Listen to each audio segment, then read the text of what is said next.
বিশ্ব রাজনীতি এমন একটা জায়গায় এসে দাঁড়িয়েছে যেখানে কিছু দেশকে যতই পর্যবেক্ষণ করা হোক তাদের আসল রূপটা ধরা পড়ে না।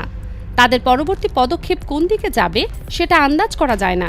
তারা যা বলে তার পেছনে আরেকটা অর্থ থাকে, তারা যা করে সেটা বাইরে থেকে বোঝা অসম্ভব। এই তালিকায় সবার উপরে যে নামটা উঠে আসে সেটা হলো ইরান।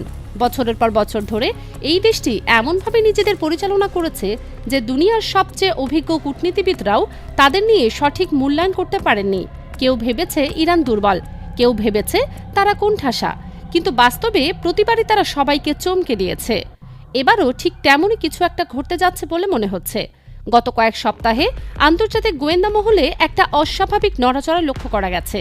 বিভিন্ন দেশের গোয়েন্দা সংস্থাগুলো হঠাৎ করেই ইরানকে নিয়ে অনেক বেশি সতর্ক হয়ে উঠেছে। কিন্তু মজার ব্যাপার হলো কেউ প্রকাশ্যে মুখ খুলছে না। সবাই জানে কিছু একটা হচ্ছে, কিন্তু কেউ বলছে না সেটা কি। এই চুপ থাকাটাই সবচেয়ে বড় সংকেত, কারণ যখন বড় বড় দেশগুলো একসাথে চুপ হয়ে যায় তখন বুঝতে হয় পরিস্থিতি সাধারণের চেয়ে অনেক বেশি গুরুতর।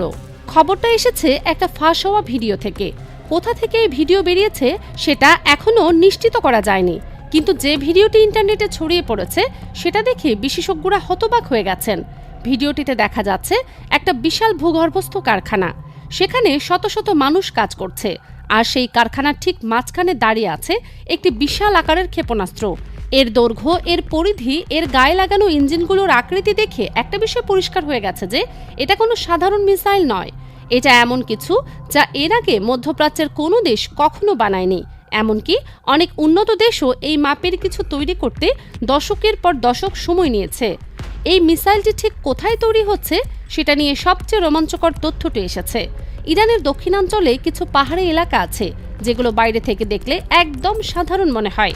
ওই পাহাড়ের ওপর দিয়ে মানুষ হেঁটে গেলেও বুঝতে পারবে না যে তার পায়ের নিচে কয়েকশো ফুট নিচে কি চলছে। কিন্তু সেই পাহাড়ের গভীরে তৈরি হয়েছে একটি সম্পূর্ণ সামরিক স্থাপনা। সেখানে আছে গবেষণাগার, আছে ইঞ্জিনিয়ারিং ইউনিট, আছে পরীক্ষা নিরীক্ষার জায়গা। পুরো একটা শহরের মতো গড়ে উঠেছে মাটির নিচে, আর সেখানেই দিন রাত কাজ চলছে এই রহস্যময় মিসাইল নিয়ে।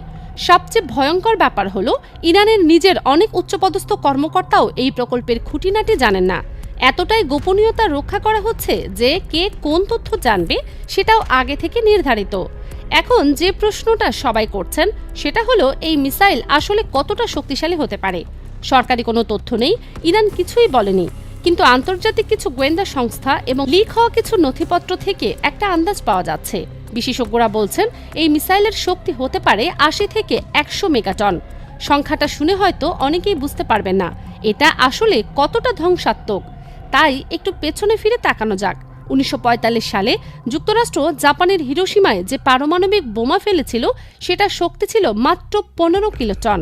সেই একটা বোমায় পুরো হিরোশিমা শহর মুহূর্তের মধ্যেই ধ্বংস হয়ে গিয়েছিল, লক্ষ লক্ষ মানুষ মারা গিয়েছিল।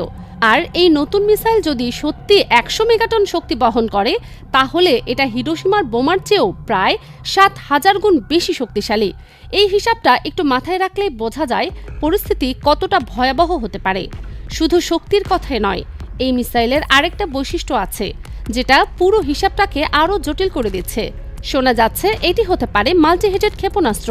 এর মানে হলো মিসাইলটি একবার আকাশে উঠলে একটি জায়গায় গিয়ে আঘাত করবে না, এটা বিভক্ত হয়ে যাবে এবং একসাথে একাধিক লক্ষ্যবস্তুতে আঘাত হানতে পারবে। আলাদা আলাদা শহর, আলাদা আলাদা সামরিক ঘাঁটিতে একই সাথে আক্রমণ চালানোর সক্ষমতা থাকবে এই একটি মাত্র মিসাইলের। এই ধরনের প্রযুক্তি পৃথিবীতে অত্যন্ত বিরল। এই মুহূর্তে কেবল যুক্তরাষ্ট্র, রাশিয়া আর চীনের কাছে এই ক্ষমতা আছে। ইরান যদি সত্যি এটা করে ফেলতে পারে তাহলে তারা রাতারাতি পৃথিবীর শীর্ষ সামরিক শক্তিধর দেশগুলোর সারিতে উঠে যাবে। এটা শুধু মধ্যপ্রাচ্যের ক্ষমতার ভারসাম্য বদলে দেবে না, পুরো বিশ্ব রাজনীতির মানচিত্রটাই নতুন করে আঁকতে হবে। কিন্তু এই পুরো ঘটনার মধ্যে সবচেয়ে চাঞ্চল্যকর যে তথ্যটি বেরিয়ে আসছে সেটা হলো চীনের সম্পৃক্ততা। গোপন কিছু রিপোর্টে উল্লেখ করা হয়েছে যে এই পুরো প্রকল্পে চীন সরাসরি না হলেও পরোক্ষভাবে জড়িত। চীন থেকে ইরানে এমন সব যন্ত্রপাতি ও প্রযুক্তি গেছে যেগুলো কোনোদিন সাধারণ কোনো প্রযুক্তির জন্য ব্যবহৃত হয় না। বিশেষ ধরনের ইলেকট্রনিক কন্ট্রোল সিস্টেম পাঠানো হয়েছে যেটা দিয়ে মিসাইলের গতিপথ নিয়ন্ত্রণ করা সম্ভব। রাডার অ্যাভয়েডেন্স প্রযুক্তি দেয়া হয়েছে যাতে এই মিসাইল কোনো দেশের রাডারে ধরা না পড়ে। এমনকি হাই পাওয়ার ফুয়েল পর্যন্ত ব্যবহার করা হয়েছে বলে জানা যাচ্ছে। অনেক বিশ্লেষক বলছেন, চীন হয়তো সরাসরি মিসাইল বানিয়ে দেয়নি, কিন্তু তারা এমন সব উপকরণ দিয়েছে যেগুলো ছাড়া এই প্রকল্প কোনোভাবেই সামনে এগোতে পারত না। মানে চীনের সহায়তা ছাড়া এই মিসাইল তৈরি করা ইরানের পক্ষে একা সম্ভব ছিল না। চীনের এই নীরব ভূমিকা আন্তর্জাতিক রাজনীতিতে একটি নতুন সমীকরণ তৈরি করছে। এটা শুধু ইরানকে সাহায্য করা নয়, এটা আসলে একটা রাজনৈতিক বার্তা।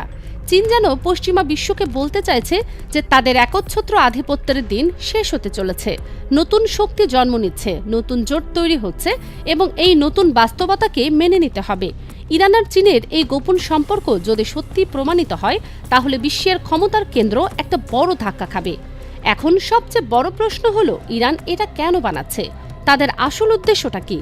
ইরান বরাবরই বলে এসেছে তারা কোনো যুদ্ধ চায় না, তারা শান্তি চায়, কিন্তু তাদের কথা আর কাজে একটা বিশাল ফারাক দেখা যাচ্ছে। মধ্যপ্রাচ্যে এই মুহূর্তে উত্তেজনা চরমে।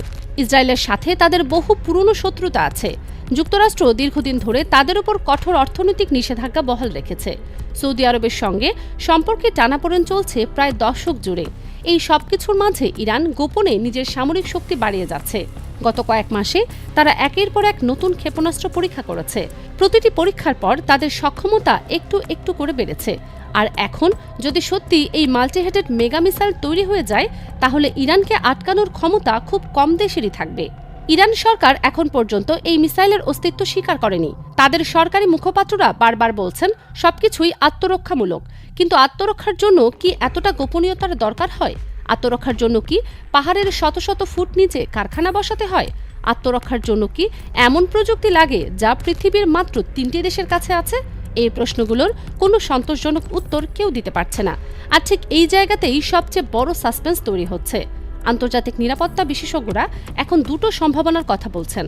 প্রথম সম্ভাবনা হলো, ইরান হয়তো সত্যি একটা ভয়ানক অস্ত্র তৈরি করেছে, যেটা দিয়ে তারা তাদের শত্রুদের উপর চাপ তৈরি করতে চায়।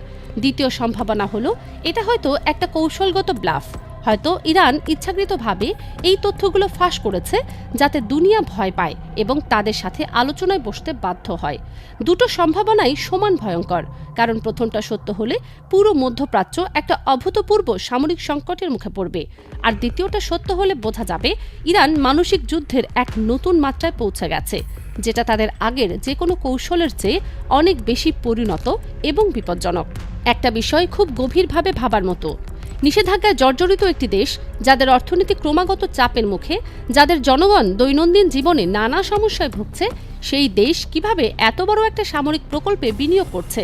এর মানে হলো, ইরান তার সীমিত সম্পদের একটি বিশাল অংশ ঢেলে দিচ্ছে এই প্রকল্পে। তারা জানে প্রকাশ্যে কিছু করলে যুক্তরাষ্ট্র আর পশ্চিমা দেশগুলো আরও কঠোর ব্যবস্থা নেবে। তাই তারা বেছে নিয়েছে পর্দার আড়ালের পথ।